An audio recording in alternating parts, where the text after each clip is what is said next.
Hello everyone, myself doctor Ashish Srivastava और आज मैं आपसे एक बहुत ही इंपॉर्टेंट टॉपिक डिस्कस करूंगा।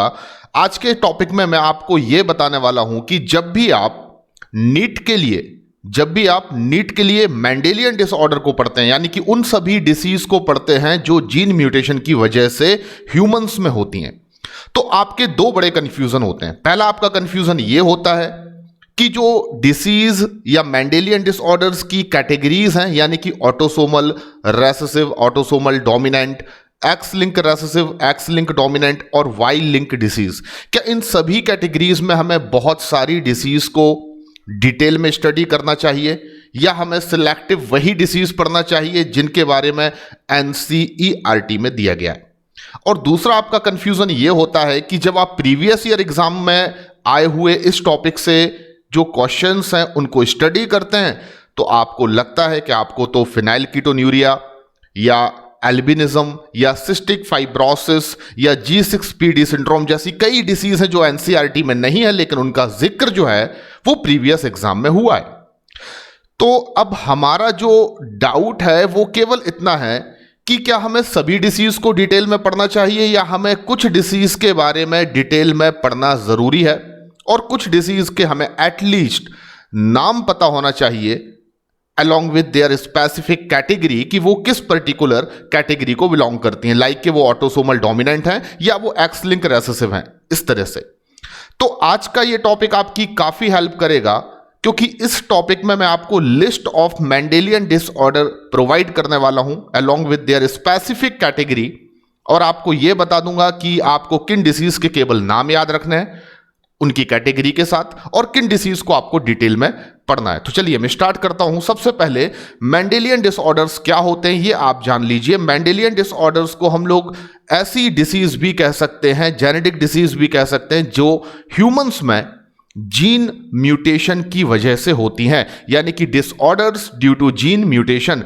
कभी भी ह्यूमन में कोई भी अगर फंक्शनल जीन म्यूटेंट जीन में कन्वर्ट होता है और अगर उसके म्यूटेशन से ह्यूमन में कोई नेगेटिव इंपैक्ट आपको देखने को मिलता है, लाइक कि कोई एंजाइम मिसिंग हो जाता है, कोई पर्टिकुलर प्रोटीन बॉडी में बनना बंद हो जाता है, तो उस वजह से बॉडी में जो भी मेटाबॉलिक एरर्स आते हैं या जो भी फिजियोलॉजिकल नॉर्मल प्रोसेस अफेक्टेड होती है, हम उसे उस डिसीज के सिम्टम्स के फॉर्म में स्टडी करते हैं। यानी कि वो सभी डिसीज को हम मेंडेलियन डिसऑर्डर कह सकते हैं जो ह्यूमंस में जीन म्यूटेशन की वजह से होती हैं, ना कि क्रोमोसोमल म्यूटेशन की वजह से। तो अब आपके दिमाग में क्वेश्चन होगा कि मेंडेलियन डिसऑर्डर केवल वही जेनेटिक डिसीज क्यों है जो जीन म्यूटेशन की वजह से होती हैं? तो सिंपल सा कंसेप्ट है, मेंडल ने हमें जो साइंटिफिक बेसिस ऑफ इनहेरिटेंस और वेरिएशन को समझाया, उसके अकॉर्डिंगली मेंडल ने बताया कि किसी भी डोमिनेंट और किसी भी रेसेसिव ट्रेट का इनहेरिटेंस कैसे होता है।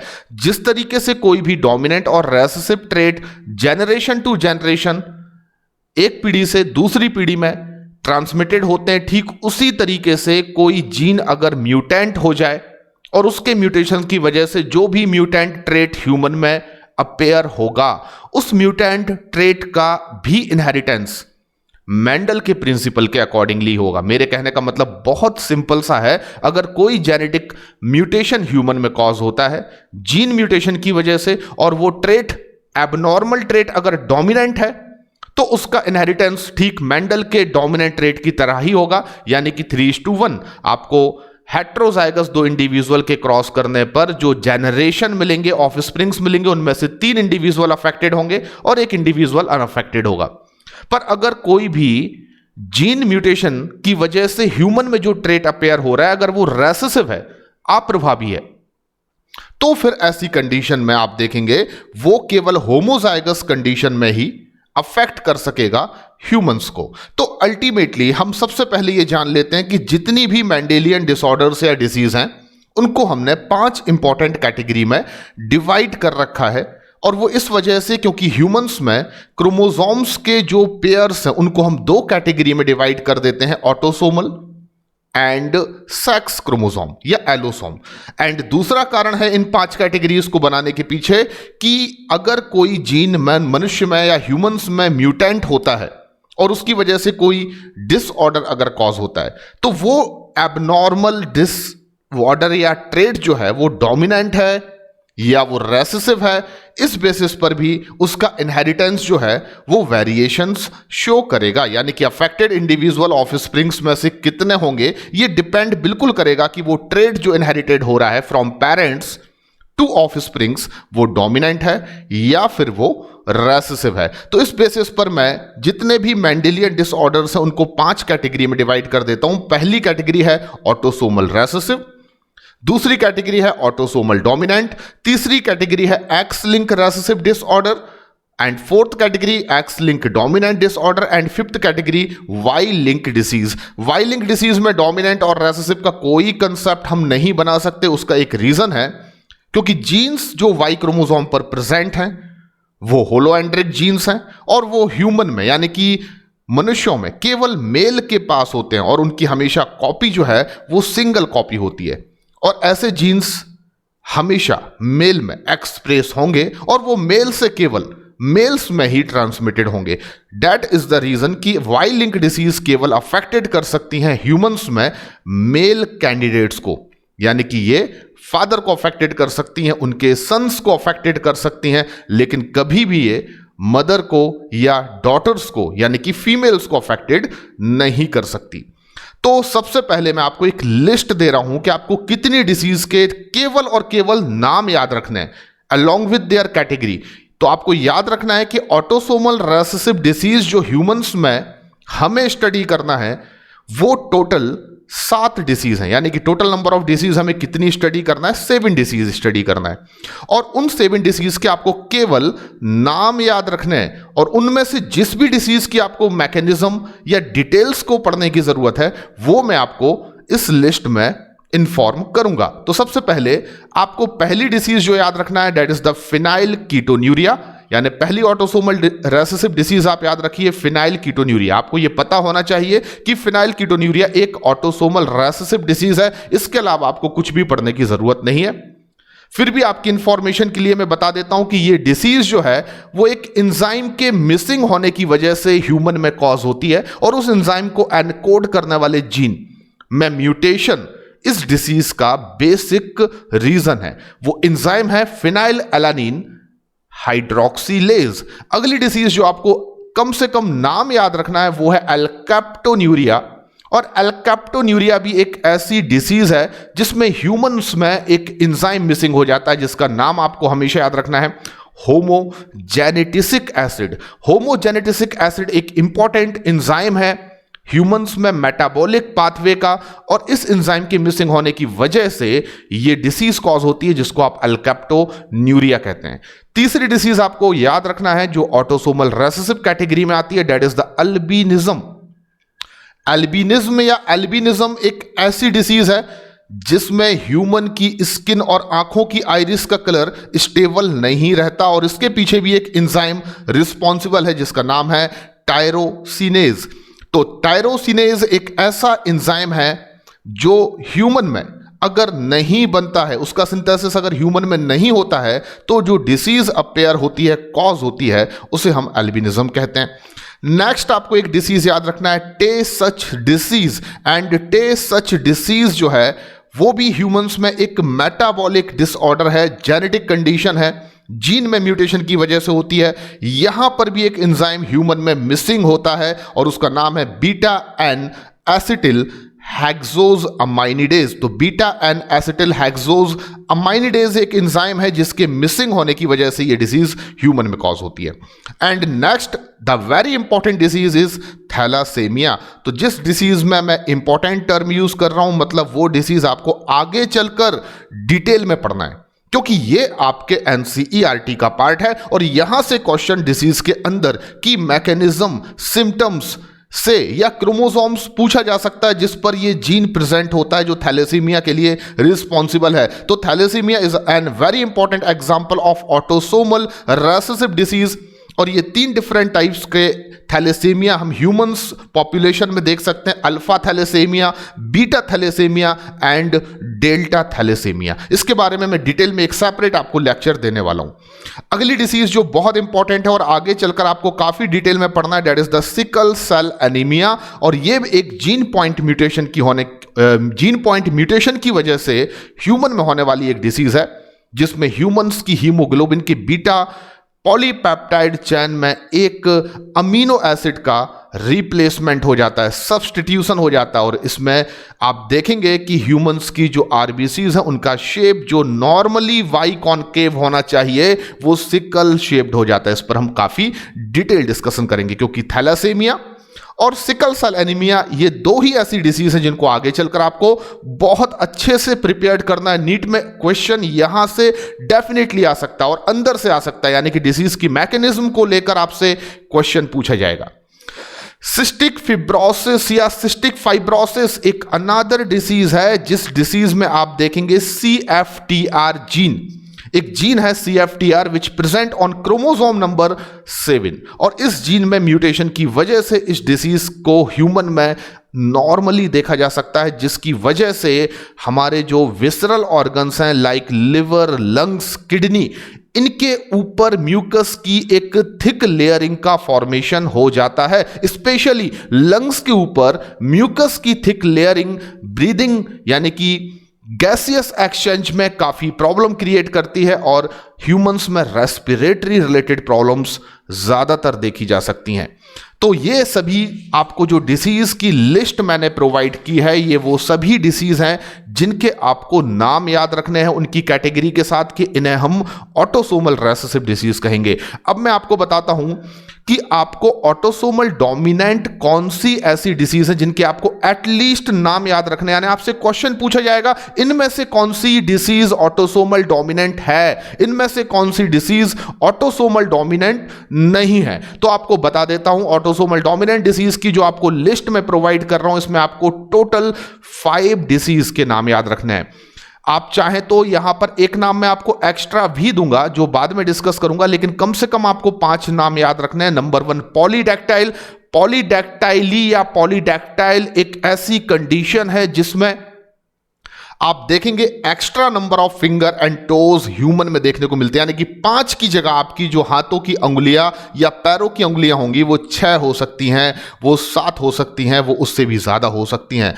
एंड ब्रेकीडैक्टाइली या ब्रेकीडैक्टाइल भी एक फिंगर एंड टोज से रिलेटेड एबनॉर्मलिटी है, और इस कंडीशन में आप देखेंगे abnormally short finger and toes यानी कि हाथों की और पैरों की जो अंगुलियां होंगी वो लंबाई में बहुत छोटी होंगी, नॉर्मल साइज से बहुत छोटी होंगी। हंटिंगटन कोरिया जो है वो एक अनादर डिसीज है, और आपको याद रखना है कि ये डिसीज क्रोमोसोम नंबर 4 में प्रेजेंट एक जीन के म्यूटेंट होने की वजह से ह्यूमन में कॉज होती है। और ये डिसीज जो है हंटिंगटन कोरिया, उसमें मसल का डिजेनरेशन होता है, एबनॉर्मल मूवमेंट ऑफ लिम्स यानी हाथ का पैर का मूवमेंट इंडिविजुअल में एबनॉर्मली होने लगता है, क्योंकि मसल डिजेनरेशन इस डिसीज का बहुत इंपॉर्टेंट सिम्टम है।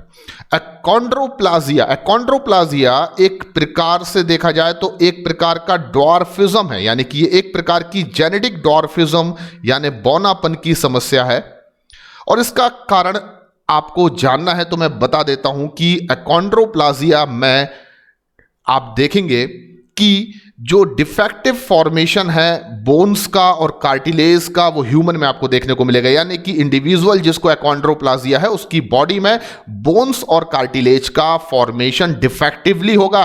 दैट इज द रीजन कि हड्डियों की ग्रोथ ना होने की वजह से, कार्टिलेज की ग्रोथ ना होने की वजह से इंडिविजुअल की जो हाइट है वो नहीं बढ़ पाएगी और उसमें ड्वार्फिज्म आ जाएगा।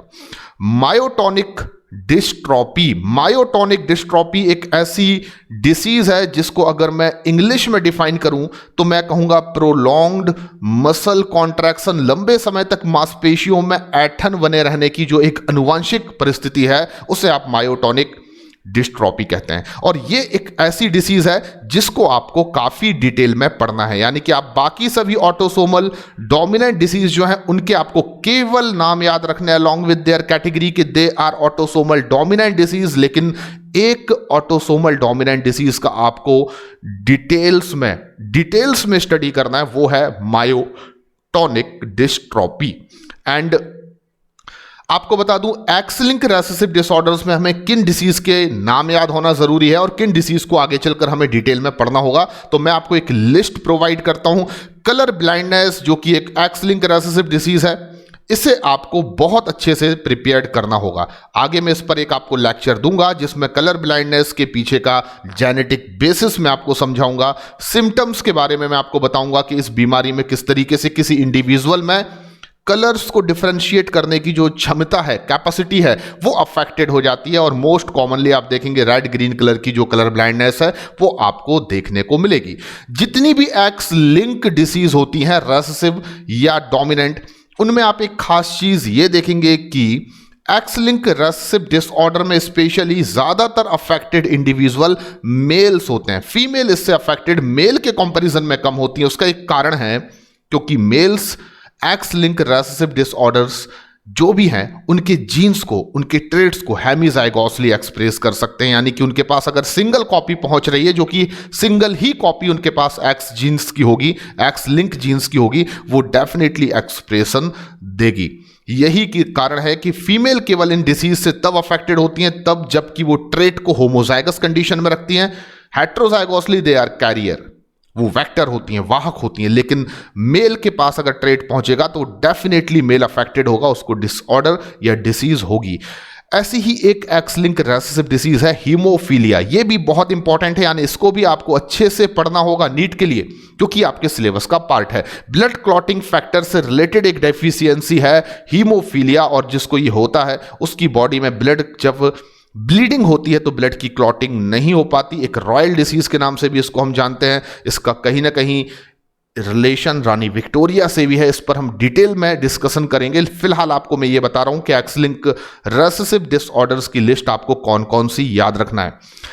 इसके बाद दो ऐसी डिसीज मैं आपको बता रहा हूं जिनके केवल आपको नाम याद रखने हैं। इन डिसीज के आपको डिटेल्स को बिल्कुल भी नहीं पढ़ना है, बस आपको ये याद रखना है कि G6PD यानी कि G6 phosphate dehydrogenase deficiency syndrome, जिसे हम शॉर्टली G6PD सिंड्रोम भी कहते हैं, एक ऐसी डिसीज है जो एक्स लिंक रेसेसिव। इसके अलावा आपको इस डिसीज के बारे में ज्यादा जानने की जरूरत नहीं है।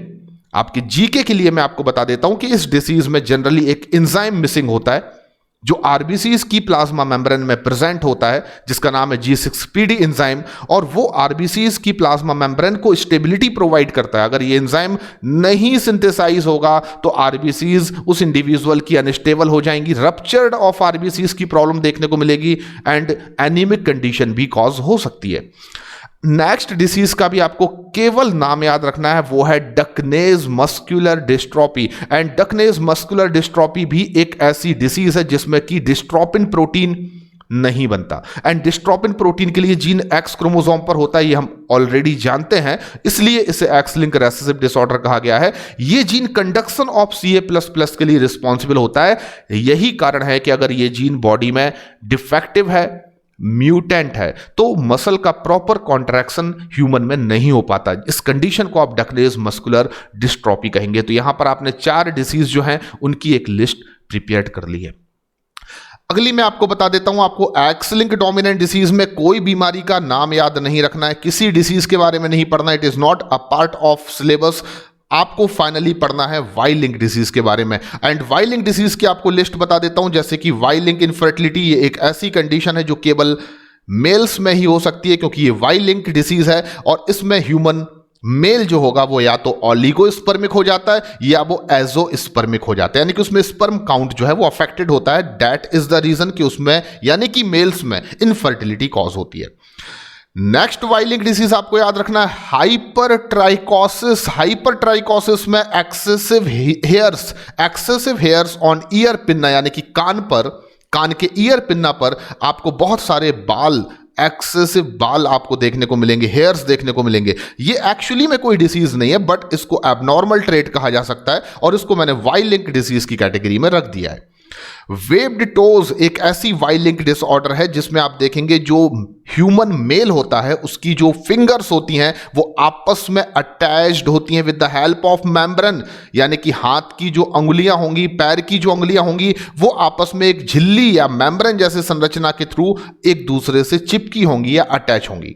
ये भी एक बहुत ही कह सकते हैं घातक एबनॉर्मल ट्रेट है। एंड अगली डिसीज है पॉर्क्यूपाइन्स स्किन डिसीज। पॉर्क्यूपाइन्स का मतलब शाही होता है, इस बीमारी को हम शाही त्वचा बीमारी भी कहते हैं। पॉर्क्यूपाइन्स स्किन डिसीज का कंसेप्ट है डीफॉर्म्ड स्किन, यानी कि ह्यूमन में मेल जो है जब इस डिसीज से अफेक्टेड होते हैं तो उनकी जो त्वचा होती है, स्किन होती है, उसमें डीफॉर्म यानी कि उसमें स्पाइन लाइक स्ट्रक्चर्स यानी कि रिंकल्स जैसे रिंकल्स जो हैं वो स्किन पर आ जाते हैं, और जो त्वचा देखने में आपको लगेगी वो रोडेंट एनिमल्स कुछ होते हैं जिनकी जो स्किन होती है उस पर कुछ कांटे रूपी चुभने वाली संरचनाएं निकली होती, कुछ इस तरीके से ह्यूमन की स्किन इसमें अपेयर हो जाती है। एबनॉर्मलिटी बेसिकली स्किन में आती है, स्किन में डिफॉर्म्ड होने की वजह से आप इस डिसीज को ह्यूमन मेल में आमतौर पर देख सकते हैं, यानी कि ये भी एक वाई लिंक डिसीज का एग्जाम्पल है। तो आपको टोटल ये 4 वाई लिंक डिसीज के नाम याद रखने हैं, इसमें से किसी भी डिसीज को आपको डिटेल में नहीं पढ़ना है। तो स्टूडेंट्स, अगर आपने इन सभी कैटेगरीज में जिन डिसीज की लिस्ट मैंने आपको प्रोवाइड की है, जो टोटल मैंने आपको डिसीज बताई हैं वो 20 डिसीज है, 20 बीमारियां हैं, अगर आप इन 20 डिसीज के नाम अलोंग विद देयर कैटेगरी याद रखते हैं तो आप बिलीव कीजिए मेंडेलियन डिसऑर्डर से आने वाले 20-30% क्वेश्चंस केवल इतने साधारण होते हैं, इतने सिंपल होते हैं कि अगर आपको डिसीज के नाम और कैटेगरी का नाम पता है तो आप उन क्वेश्चंस को सॉल्व कर सकते हैं। Thank you very much. अब इनमें से जो डिसीज आपको लगता है कि हमें डिटेल में पढ़ना चाहिए उन पर मैं आपको सेपरेट वीडियो दूंगा, उनको आपको डिटेल में पढ़ना है उनकी मैकेनिज्म ऑफ एक्शन के साथ। लेकिन पहले आपको क्या करना है, इन डिसीज के नाम याद रखने हैं और इनकी आपको कैटेगरी याद रखनी है। थैंक यू वेरी मच, धन्यवाद।